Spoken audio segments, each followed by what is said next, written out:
আজকে রেডিমিক্স হালিম মশলা দিয়ে তৈরি করে দেখাবো হালিম। হালিম হয়তো বা কম বেশি সবারই পছন্দ, আমারও কিন্তু পছন্দেরই একটা খাবার বলতে পারেন। তো চলুন কথা না বাড়িয়ে মূল রেসিপিটাতে যাওয়া যাক। এর জন্য আমি হাফ কেজি গরুর মাংস নিয়েছি। আমি হাড় সহ কিছু নিয়েছি এবং তেল সহ মাংস নিয়েছি হাফ কেজি। তো এরপরে আমি এটাকে ধুয়ে নিয়েছি। বাচ্চারা কাজ করতে দেখলেই শুধু কোলে ওঠার জন্য কান্নাকাটি করে, ও কিন্তু খুব কান্নাকাটি করছিল আজকে। তো আজকে হচ্ছে রাঁধুনি রেডিমিক্স হালিম মশলা দিয়ে হালিমটা রান্না করব। প্যাকেটের পিছনে কিন্তু কিভাবে রান্না করতে হবে সেটা দেওয়া থাকে। এখানে বলা আছে যে 300 গ্রাম মাংস নেওয়ার কথা, কিন্তু আমরা আজকে হাফ কেজি দিয়ে করব। তো এটার মধ্যে কিন্তু 2টা প্যাকেট থাকে, একটা হচ্ছে চাল ডাল আর একটা হচ্ছে মশলা। আমি চাল ডালটাকে একটা বাটিতে ঢেলে নিব। এরপর এখানে ফুটন্ত গরম পানি দিয়ে দিব 2 কাপ।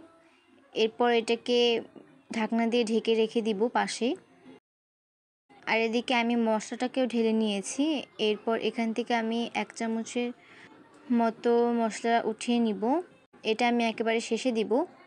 এরপরে একটা কড়াইতে আমি পরিমাণ মতো তেল দিয়ে দিব আর উঁচু করে হাফ কাপের মতো পেঁয়াজ কুচি দিয়েছি। এখান থেকে আমি বেরেস্তা করে কতটুকু উঠিয়ে রাখবো, যার কারণে আমি বেশি করে দিয়েছি।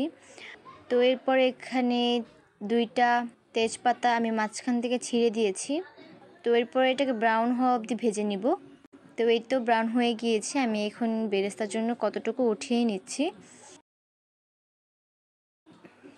তো এরপরে আমি এখানে দিয়ে দিব উঁচু করে 1 টেবিল চামচ পরিমাণ আদা বাটা ও উঁচু করে 1 টেবিল চামচ পরিমাণ রসুন বাটা। এরপর এটাকে মিশিয়ে নিব। তো এরপরে আমি এখানে স্বাদ মতো লবণ দিয়ে দিব আর হাফ টেবিল চামচের মতো দিয়ে দিব মরিচের গুঁড়া। তো আপনাদের যার যার স্বাদ অনুযায়ী মরিচের গুঁড়াটা দিবেন। তো এরপরে আমি দিয়ে দিব এখানে রেডিমিক্স হালিম মশলাটা। তো এরপর এটাকে নেড়েচেড়ে রেখে দিব যতক্ষণ না পর্যন্ত মশলার গায়ে তেল উঠছে। মশলাটা যাতে পড়ে না যায় এর জন্য আমি এখানে সামান্য পানি দিয়েছি। তো এই তো মশলার চারপাশে দেখতেই পাচ্ছেন যে তেল উঠে এসেছে। এই পর্যায়ে আমি এখানে দিয়ে দিব ধুয়ে রাখা মাংসগুলো, দিয়ে এটাকে ভালো করে মিশিয়ে নিব। আর এখানেও কিন্তু পরিমাণ মতো পানি দিয়ে দিব। তো এরপর এটাকে ঢাকনা দিয়ে ঢেকে রাখবো যতক্ষণ না পর্যন্ত এটা 95% কুক হয়ে আসছে। আর মাঝে কিন্তু আমি 2-3 বার নাড়াচাড়া দিয়ে নিয়েছি, তা না হলে কিন্তু নিচে লেগে যাওয়ার সম্ভাবনা থাকে। তো এই তো আমার মাংসটা কিন্তু প্রায় সিদ্ধ হয়ে এসেছে। আমি এখন যেই চাল ডালটা ভিজিয়ে রেখেছিলাম সেইটা এখানেই দিয়ে দিব।